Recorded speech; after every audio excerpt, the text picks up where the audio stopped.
Maharashtra Navnirman railway कामगार सेनेच्या सर्व आलेल्या सर्व पदाधिकारी,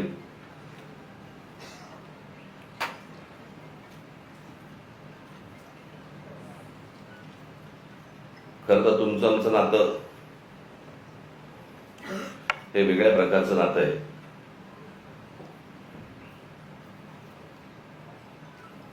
दोन 2008ला रेल्वे भरतीच्या प्रकरणावरनं आंदोलन झालं आणि त्या आंदोलनामधनं मग पक्ष पुढे वाढत गेला, मोठा होत गेला आणि पक्षाला निवडणुकीचं चिन्हही रेल्वे इंजिनच मिळालं. आज तुम्ही सगळेजण इथे आलेलात. मला काय तुमच्या आपल्या रेल्वेमधलं फक्त प्रवास करणं एवढंच माहिती आहे. बाकी टेक्निकल मला काही फारसं माहिती नाही. ते तुम्हालाच माहिती आणि यांना माहिती. परंतु ते जे आंदोलन झालं होतं ते आंदोलन कधी विसरू नका. आपल्या रेल्वेमध्ये, आपल्या महाराष्ट्रातल्या रेल्वेमध्ये मराठी टक्का हा आपला वाढला पाहिजे, मोठा झाला पाहिजे आणि तोच असला पाहिजे, याच्यासाठीचं ते आंदोलन होतं. त्याच्यामुळे तुम्ही रेल्वेमध्ये काम करत असताना कुठेही असा बेसावध राहू नका. त्या सगळ्या आंदोलनामध्ये आपल्या अनेक महाराष्ट्र सैनिकांना, माझ्यावरती जवळपास 110 केसेस पडल्या, मलाही अटक झाली, आपल्या अनेक महाराष्ट्र सैनिकांना अटक झाली, जेलमध्ये होते. हा जरा लाईट कमी कर रे आणि इकडचा वाढव जरा ऑडिटोरियम मधला. नाटक आहे का? हा वाढव जरा, इथला वाढव जरा. हा आणि हा कमी कर माझ्या डोळ्यासमोरचा. हा त्याच्यामुळे तुम्ही कुठे बेसावध राहू नका. त्यावेळेला आठवते तुम्हाला, साधा प्रश्न होता तो की महाराष्ट्रामध्ये जर समजा रेल्वे भरती आहे तर त्या रेल्वे भरतीच्या जाहिराती या उत्तर प्रदेश, बिहारच्या वर्तमानपत्रात काय येतात, माझ्या महाराष्ट्राच्या वर्तमानपत्रांमध्ये का येत नाही? आणि तिथून हे सगळं सुरू झालं. आणि मग तुम्हाला आठवत असेल ते हजारो लोक त्यावेळेला तिकडे रेल्वे परीक्षा, त्याच वेळेला कळलं हे आलेत कशासाठी, ही कोण माणसं आहेत, कशासाठी आली आहेत, सगळे रेल्वेचे प्लॅटफॉर्म सगळे भरलेत, झोपलेत सगळेजण, कशासाठी बसलेत, कोण आहेत हे? आणि मग आपले काही महाराष्ट्र सैनिक त्यांना विचारपूस करायला गेले. विचारपूस करायला गेल्यावरती त्यातल्या काही जणांनी आपल्या लोकांना आई बहिणीवरनं शिव्या दिल्या. त्या शिव्यांमधनं हे सगळं सुरू झालं. आणि तेव्हा कळलं की महाराष्ट्रामध्ये नोकऱ्या आहेत, महाराष्ट्रातल्या तरुणी ह्या वणवण फिरतायत नोकरीसाठी, आणि महाराष्ट्रातल्या नोकऱ्यांच्या जाहिराती या उत्तर प्रदेश, बिहारमध्ये येत आहेत आणि आपल्याला कल्पना नाही.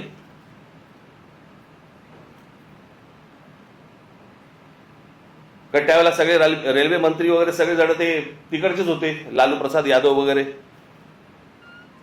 आणि मग ज्या वेळेला ममता बॅनर्जी ज्या वेळेला रेल्वे मंत्री झाल्या त्यावेळेला त्यांना आपला विषय नीट समजला आणि मग त्या वेळेला आपल्या पत्रावरती त्याच्यानंतर निर्णय झाला की प्रत्येक राज्यामधल्या आपल्या तुमच्या परीक्षा, रेल्वेच्या परीक्षा या स्थानिक भाषेमध्येच असतील. प्रश्न पत्रिका आणि त्याची उत्तरं पण तुम्हाला स्थानिक भाषेमध्ये, तुमच्या मातृभाषेमध्ये तुम्ही त्याची उत्तर देऊ शकता. असे तेव्हा सगळं सुरू झालं. त्याच्यानंतर वटणीवरती आले आणि मग आपल्या हजारो मराठी पोरांना रेल्वेमध्ये नोकऱ्या लागल्या.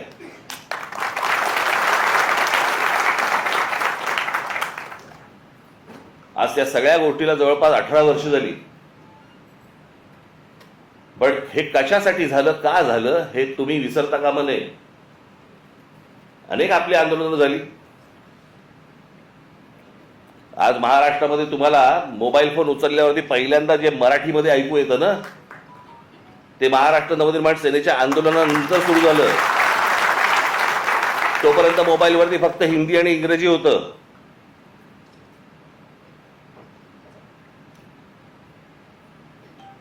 भाषा कुठची वाईट नसते, पण हे आमच्यावरतीच लादायचे सगळे प्रयत्न सुरू होतात महाराष्ट्रावरती. कारण आमची लोक चिडत नाहीत, रागवत नाहीत, बोलत नाहीत, रस्त्यावर उतरत नाहीत, राग व्यक्त करत नाहीत. केला असतं तो मोबाईलवरती करतात.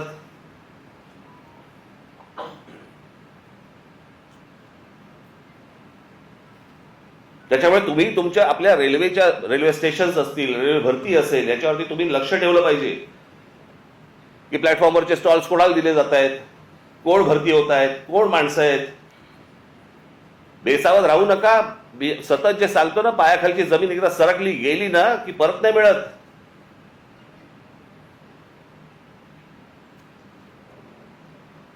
आमच्या सरकारलाच हिंदीचं वावडं आपलं त्याच्याबद्दल आस्था. कालचं त्या ह्यांचं मुख्यमंत्र्यांचं फडणवीसांचं भाषण विधानसभेमधलं,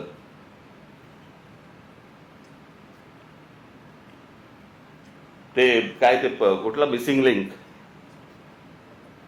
लिंक वरती म्हणे ते काय कोसळला, खांब कोसळला आणि पाणी सगळीकडनं येतंय, त्याचं म्हणे राजकारण करू नका. अरे वा, त्याच्यावर बोललं की राजकारण. मग इतकी वर्ष आपण काय करत होतात? दुसऱ्यांच्या सरकार जेव्हा होती दुसऱ्यांची, त्यावेळेला तुम्ही काय करत होतात? त्यावेळेला जी आंदोलनं झाली ते राजकारण नव्हतं. स्वतःच्या अंगाशी आल्यावरती ते राजकारण, विरोधकांचं राजकारण, असं कसं होईल? आणि काय म्हणतायत म्हणे, एक वेळ मला बोला पण महाराष्ट्राचा अपमान मी सहन करणार नाही. वा रे वा. लोक त्या मिसिंग लिंक बद्दलच बोलतायत, महाराष्ट्राचा कुठे अपमान करतायत? पण ते काय सगळं घेऊन जायचं, म्हणजे ते वरपासून खालपर्यंत आता काय सवय लागली आहे. केंद्र सरकारच्या कुठच्या गोष्टींबद्दल बोललं की तुम्ही देशविरोधी. आता केंद्र सरकारची कामं आहेत ती, त्याच्यात देशाचा काय संबंध? आता मिसिंग लिंक बद्दल बोललं तर ह्याच्यात महाराष्ट्राचा अपमान कुठे आला? लोकांनी प्रश्नही नाही विचारायचे. काय झालंय ते, इतके दिवस जे मोबाईल फोनवरनं विरोधकांना जे करत होते ना, शिव्या घाल, वाटेल ते बोल, हे जे सगळे त्याच्यात ठेवलेल्या टीम्स आहेत ना, हे जे सगळं सुरू होतं ना, ते आता अंगलट आलंय. आता ह्यांच्या दामदुपटीने ह्यांच्या अंगावरती येत आहे आणि त्याच्यामुळे लागले आता त्रास व्हायला लागला त्याचा. आपणच सुरू केल्यात त्या गोष्टी. गेल्या 10-12 वर्षातच या सगळ्या गोष्टी मोठ्या प्रमाणात सुरू झाल्या. विरोधकांना वाटेल ते बोलणं, विरोधकांना शिव्या घालणं, वाईट साईट लिहिणं, सगळ्या गोष्टी ज्या सुरू झाल्या हे तुम्ही बसवलेल्या टीमकडनं सुरू झाल्या. आता तुमच्या अंगावरती येत आहे ते सगळं, आणि तुमच्या अंगावरती येत आहे म्हणून लगेच महाराष्ट्राचा अपमान. ह्याच्यात कसला आला महाराष्ट्राचा अपमान? राम मंदिराच्या चोरीबद्दल बोललं की म्हणे धर्माचा अपमान. अरे चोरी आहे ना ती, ह्याच्यात धर्म कुठे आला?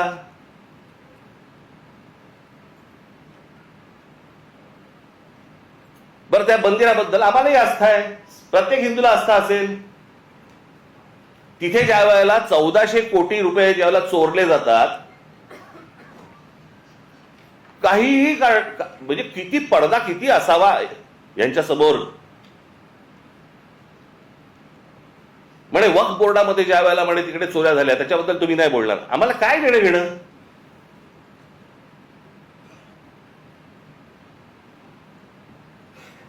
राम मंदिरामध्ये लोकांनी जे दानपेटीमध्ये टाकलं, जे श्रद्धेने त्या मंदिरासाठी दिलं, त्याची जर समजा चोरी होत असेल तर ह्याच्याबद्दल बोलणार नाही, बोलायचं नाही.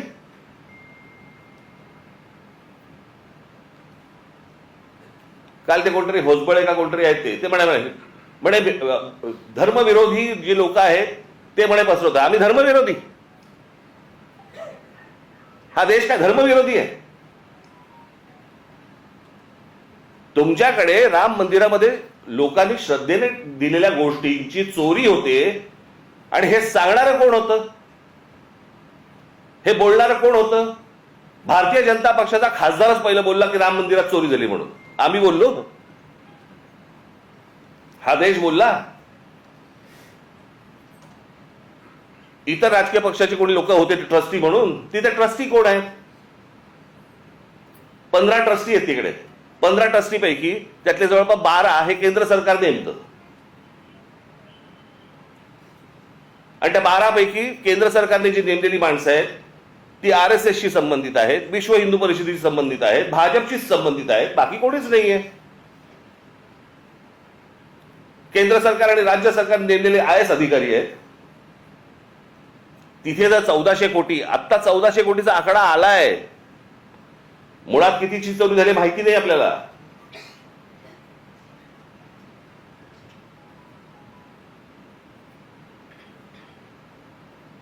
चोरी झाल्यावरती समजा असं पकडा, आत्ता दुसऱ्यांचं कोणातरी सरकार असतं आणि राम मंदिरामध्ये चोरी झाली असती, भारतीय जनता पक्षाने काय केलं असतं? RSSने काय केलं असतं? विश्व हिंदू परिषदेने काय केलं असतं? मोर्चे काढले असते, सगळ्या गोष्टी केल्या असत्या. त्याच्यात नाही राजकारण. आता तुमची सत्ता आहे म्हणून विरोधकांनी केलं की त्याच्यामध्ये राजकारण आणू नका म्हणे. आता त्या मिसिंग लिंकचं झालं, यांचा एक मंत्री म्हणतो ते नैसर्गिक आहे, ती गोष्ट नैसर्गिक आहे, त्याच्यामध्ये राजकारण आणू नका, हे लक्षात ठेवा. हे तुम्ही काय अमरपट्टा घेऊन आलेला नाही आहात. उद्या तुम्ही विरोधी पक्षात जाल आणि ज्यावेळेला अशा काही घटना घडतील तेव्हा तुम्ही राजकारण करू नका. तेव्हाही सांगा लोकांना की नाही नाही नैसर्गिक आहे. एक झाड पडून काय मुलगा जातो, काय माणूस जातो, एक मुलगा शाळेमधला मुलगा गटारात काय पडतोय, काय नाही म्हणे, नैसर्गिक आहे. नैसर्गिक? तुमचं सरकार आहे म्हणून सगळं नैसर्गिक, त्याच्यावर राजकारण करू नका, त्याच्यावर कोणी बोलायचं नाही. दुसऱ्या पक्षांची सरकार असली की हे यांचं राजकारण सुरू करणार, हा कुठचा प्रकार? त्या मिसिंग लिंकचं बाबा तिथे नशीब माणसं नाही मेली.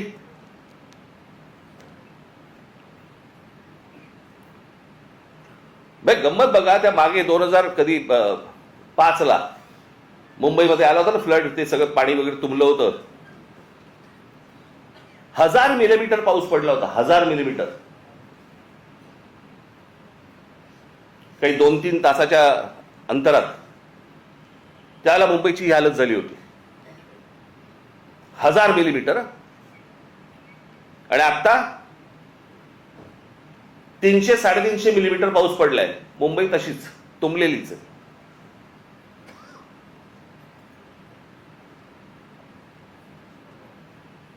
तेव्हा वारे बाप वाटेल ते बोलायचे, वाटेल ती सगळी आंदोलनं करायची, पैसे खाल्ले, हे केलं ते केलं, तेव्हा राजकारण नाही.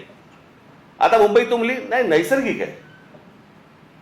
ती कोणती बाई ती गाणी म्हणायची,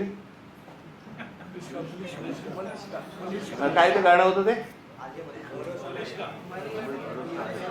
तुला मुंबईवर भरोसा नाही काय? कुठे गेली ती आता? तुमचा आला व्हिडिओ?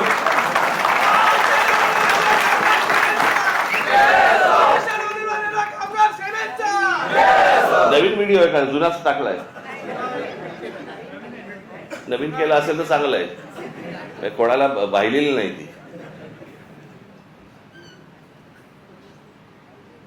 पण तेव्हा गात होती तेव्हा सुख घेतलं. आता दुसरे जेव्हा बोलायला लागले त्यावेळेला त्रास व्हायला लागला. आता मला दुसरं कळलं नाही, मला मुख्यमंत्र्यांचं विधानसभेतलं भाषण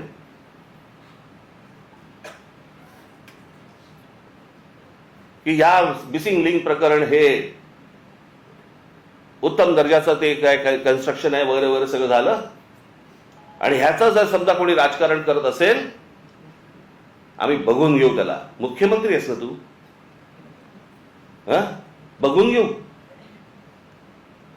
बरं झालं ते झालं. पुढे वाक्य संपल्या हिंदीतून सुरू झाले. मिसिंग लिंक के बारे में अगर कोई राजनीति करे, कोणासाठी हिंदी बोललात?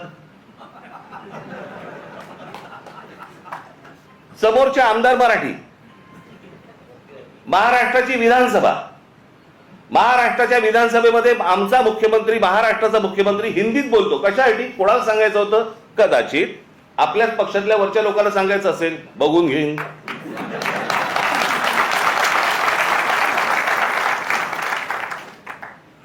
त्यांनाही माहिती आहे हे सगळे व्हिडिओ येत आहेत कुठून, हे सगळं काय चालू आहे राजकारण. मी त्याशी बोललो नाही का, माझ्या पत्रकार परिषदेमध्ये बोललो ना. जी काय घमासान सुरू आहे ना आता तिकडे पक्षामध्ये, फक्त बघत राहा, पाहत राहा. मुंबई महाराष्ट्राचा, ठाण्याचा काय विचका झालाय, पुण्याचा, सगळ्यांचा शहरांचा विचका झालेला आहे, ज्याला हे विकास म्हणतायत. मी या विषयावरती इतकी वर्ष बोलतोय मी की आपल्याकडे डेव्हलपमेंट प्लॅन येतो, परंतु टाउन प्लॅनिंग आपल्याकडे होत नाही आणि त्याचा ही शहरं सगळी बर्बाद होणार आहेत, झालेलीच आहेत, अजून होणार.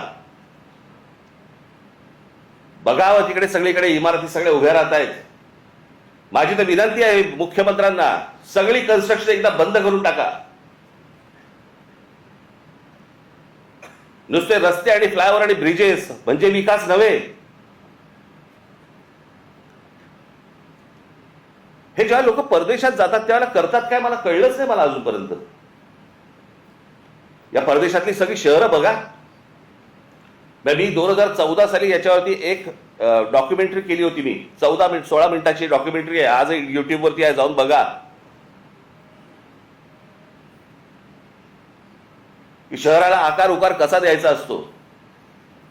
आता हा मिसिंग लिंक 1 मेला त्याचं उद्घाटन झालं, 1 मेला. आणि आता हा 6-7 तारखेला काहीतरी तो त्याचा काय पिलर पडला आणि पाणी वाहत आहे आणि सगळं होतंय. जुलैमध्ये, मे, जून, जुलै अजून पूर्ण पण नाही झाला. 60-65 दिवसामध्ये तुमचा नवीन बांधलेला टनेल गळायला लागतो, पिलर पडतात. आणि काहीतरी त्यांनी सांगितलं, काहीतरी मी कुठे काय आणले करते ते तुला दिलं होतं मी लिहायला. कॅनडामधनं आम्ही त्याचा रिसर्च केलाय आणि मग त्यांनी त्यांचं डिझाईन केलंय. मग इंडोनेशियामधनं आम्ही पाईप हे आणलेत, मग जर्मनीमधनं हे केलंय, अजून काहीतरी केलंय. आणि मग भारतीय कॉन्ट्रॅक्टरने तो टनेल बनवलाय. त्यांनाच द्यायचं होतं ना. ते आमचे नितीन सरदेसाई फार छान बोलले त्याच्यावरती. आता आम्ही बोलत असताना ते म्हणाले, मला हे सगळं बघून राज कपूरचं गाणं ऐकू येतं म्हणे, आठवतं. मेरा जूता है जपानी, पतलून है काय इंग्लिशस्थानी, सर पे लाल टोपी रूसी म्हणजे रशियन, फिर भी दिल है हिंदुस्थानी. कॉन्ट्रॅक्टरांचा तो बर्बाद करणार, तुम्ही काळजी करू नका.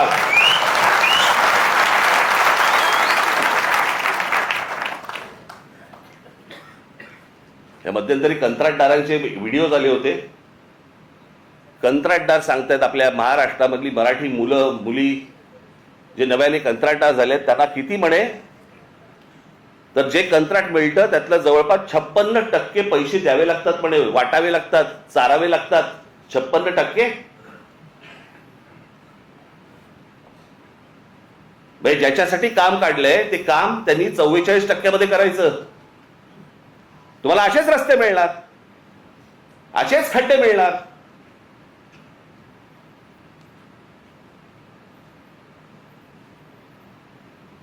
हे आपल्या कंत्राटदारांचं कामच नाही. ते मी त्या मगाशी बोललो ना, मी त्या डॉक्युमेंटरीमध्ये मी म्हटलंय, त्याच्यात दिलंय. छत्रपती शिवाजी टर्मिनस आपलं अगोदरचं VT स्टेशन 1800 सालात बांधलंय. 1800 सालात. त्याला मुंबईची लोकसंख्या पण तेवढी नव्हती. 1800 सालात बांधलेलं रेल्वे स्टेशन आज लोकांना पुरतंय. इतकी लोकसंख्या वाढल्यानंतर पण ह्याला म्हणतात विजन. याला म्हणतात हे काय होऊ शकतं, हे किती लोकांना पुरू शकतं. आज किती रेल्वे तिकडनं जातात, किती माणसं तिकडे येतात, किती माणसं उतरतात, किती माणसं चढतात. हे 1800 सालात बांधलंय.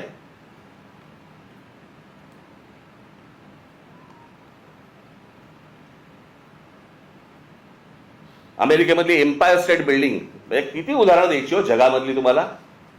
एम्पायर स्टेट बिल्डिंग जाऊन बघा, पाहिजे नसेल तर तुमची ह्याच्यावरती जा, इंटरनेटवरती जा आणि बघा. ती एम्पायर स्टेट बिल्डिंग ती पण तेव्हाच 1933 साली बांधली. किती वर्ष लागली असतील? ती साधारणपणे 110 मजली उंच आहे, 110 मजली. म्हणजे आता हा हॉल आहे ना, या हॉलच्या चौपट असेल, चौपट 5 पट असेल उंच, 5 पट 6 पट असेल जास्ती, एवढा त्याचा फ्लोअर आहे. 110 मजली उंच आहे ती. किती वर्ष लागली असतील त्याला ती इमारत बांधायला? त्या इमारतीमध्ये खाली ग्राउंड फ्लोअरला बेसमेंटमध्ये एक बॉम्बस्फोट झालाय. त्या इमारतीवरती एक छोटं विमान, परंतु एक विमान आदळलेलं आहे.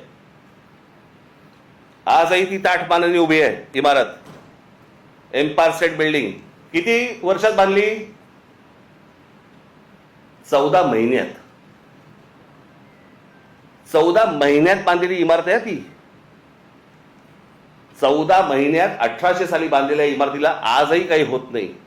त्यांनी बांधलेले ब्रिजेस बघा, त्यांनी बांधलेले फ्लायओव्हर्स बघा. आज ब्रिटिशांच्या काळामध्ये जे फ्लायओव्हर्स बांधले गेले, जे ब्रिजेस बांधले गेले, आपल्याला इंग्लंडवरनं आजही पत्र येतात बरं का. म्हणजे काय प्रकारची सिस्टीम असेल विचार करा. पत्र काय येतात, आम्ही असा असा इथे हा ब्रिज बांधला होता. अशा अनेक ब्रिज बद्दल आले ना त्यांची पत्र महाराष्ट्र सरकारला, असा इतरही सरकारना आलेत. असा ब्रिज बांधला होता, त्याची 100 वर्षाची आमची गॅरंटी संपलेली आहे. आता तो तुम्ही बघा. 1947 साली ब्रिटिश गेले, 1947 साली. त्याच्या अगोदर 150 वर्ष त्यांनी राज्य केलं. त्यावेळेला बांधलेले ब्रिजेस आहेत. काय गरज आहे हो त्यांना सांगायची? पण हे फक्त भारतात नाही होत. त्यांनी जिथे जिथे राज्य केलं तिथे तिथे यांची पत्र जातात की आमची गॅरंटी संपली, आमची 100 वर्षाची गॅरंटी होती. 100 वर्ष. हा टिळक ब्रिज पासून सगळे इथला हे त्यांच्या काळात बांधले गेलेले आहेत, अजूनही आहे. मग आमच्याकडे काय होतं?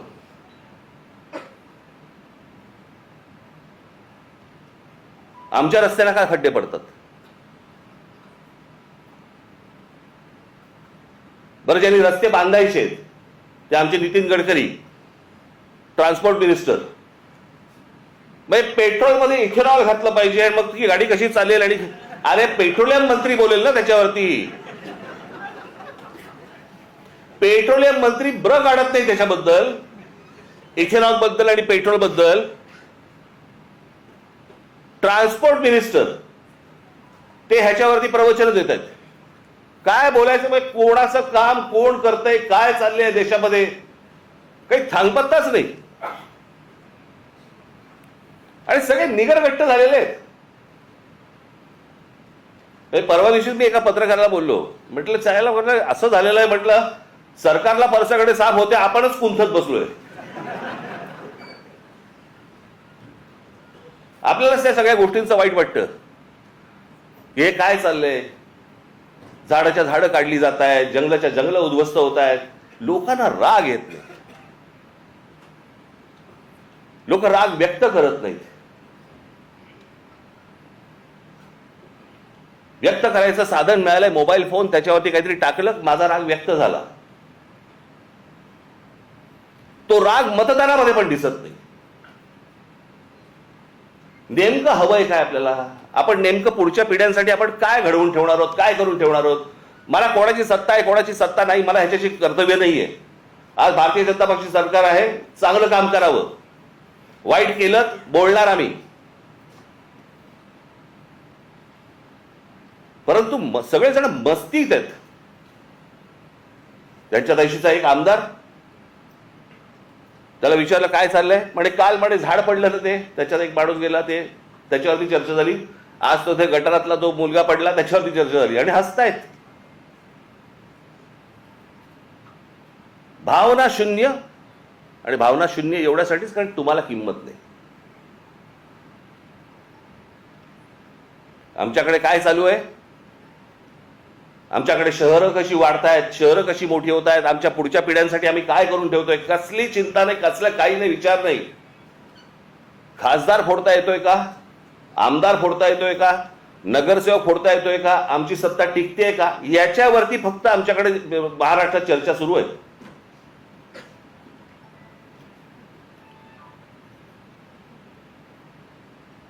आता काय 3 वर्ष निवडणुका नाहीत, लोक म्हणणार मग आता काय आम्ही चिडून तरी काय मतदान कुठे. अरे मतदानाची ज्याला वेळ येते ना त्याला अगोदरच साचलेल्या गोष्टींचा विचार करायचा असतो. चांगलं काय आणि वाईट काय या गोष्टींवरती तुमचं मतदान झालं पाहिजे. उद्या राज ठाकरे जर समजा चुकत असेल तुम्ही बोललं पाहिजे, इतर पक्ष जर चुकत असतील बोललं पाहिजे. लोकशाही कशाला म्हणतात ना, ती लोकशाही जर जिवंत ठेवायची असेल ना, मी मागे पण एकदा उदाहरण दिलं होतं, आज मुद्दामून परत देतो उदाहरण तुम्हाला. ज्यावेळेला दुसरं महायुद्ध ज्यावेळेला संपलं ना, ते संपल्यानंतर सगळी वाहवा झाली, इंग्लंडची वाहवा झाली, विन्स्टन चर्चिलची वाहवा झाली. विन्स्टन चर्चिलचं ते एक फेमस त्याची ती मुद्रा होती हाताची, वी फॉर विक्टरी. त्याच्यामध्ये फक्त वी फॉर विक्टरी नव्हतं, वी फॉर विन्स्टन पण होतं, विन्स्टन चर्चिल.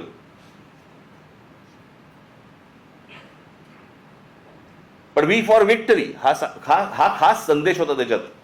आणि जगामध्ये प्रचंड की विन्स्टन चर्चिलने या सगळ्या गोष्टी केल्या.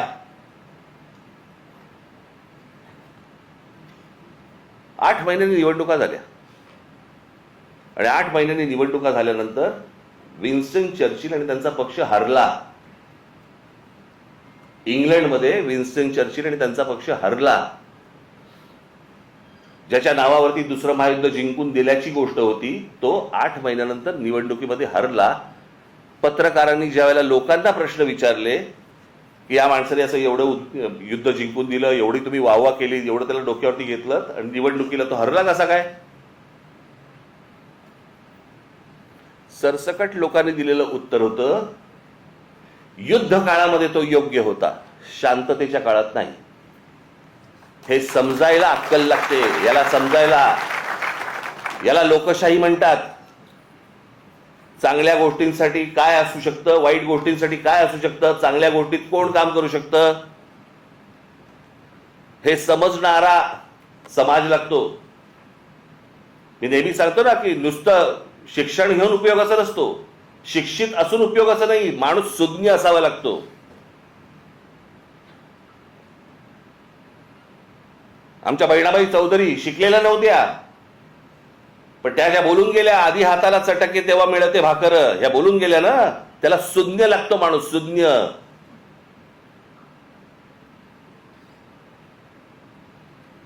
आणि ज्या देशामधला समाज सुज्ञ असतो त्या देशामध्येच प्रगती घडते.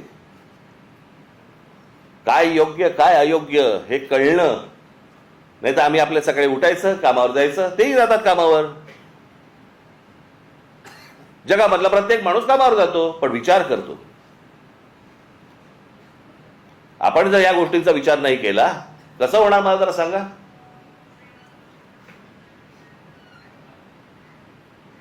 आज खरं तर मुख्यमंत्र्यांनी ही गोष्ट सांगायला पाहिजे होती की बाबा मी त्याच्यामध्ये लक्ष घालतो आणि ज्यांनी चुका केल्या असतील त्यांच्यावरती मी इन्क्वायरी लावतो.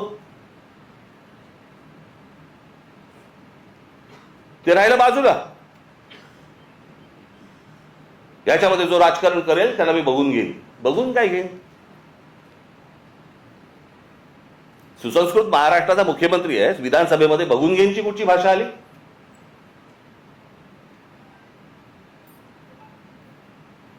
पण हे सगळं सुरू होतं. खासदार सांगतो, एक खासदार सांगतो मी बॉम्ब टाकीन, माझ्या नावावरती 5 मर्डर आहेत. हे आपल्या राज्यात होऊ शकतं आणि त्यांना हात लागत नाही कोणाचा, कारण सत्तेत गेलेत.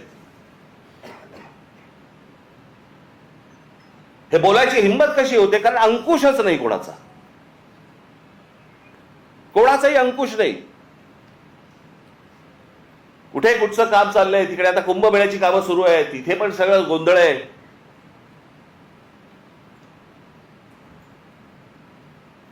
हे जे काय महाराष्ट्रामध्ये चालू आहे बाबांनो, तुम्ही लक्ष ठेवलं पाहिजे, तुम्ही बोललं पाहिजे. बाकीच्या ठिकाणचं तर सोडून द्या, परंतु रेल्वेमध्ये तुम्ही लक्ष दिलं पाहिजेत, लक्ष ठेवलं पाहिजेत. रोज रेल्वे जाते आणि येते, एवढंच लक्ष ठेवण्यासारखं नाहीये. तिथे कोण घुसतायत इथे लक्ष ठेवणं गरजेचं आहे. कोण येतंय, कोण स्टॉल्स टाकतंय, कुठच्या प्रकारची टेंडर्स निघतायत, कुठच्या प्रकारच्या नोकऱ्या निघतायत. स्टॉलची उद्या टेंडर्स निघाली तर ती आपल्या मराठी मुलांना मिळाली पाहिजेत, प्रत्येक स्टेशनला मिळाली पाहिजेत.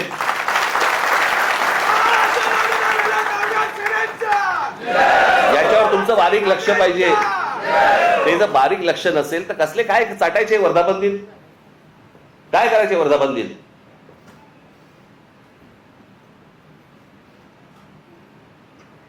म्हणून मी आपल्याला आज या वर्धापन दिनाच्या दिवशी फक्त तुम्हाला एकच मला तुम्हाला सांगायचंय, जागे राहा, सतर्क राहा, बेसावध राहू नका.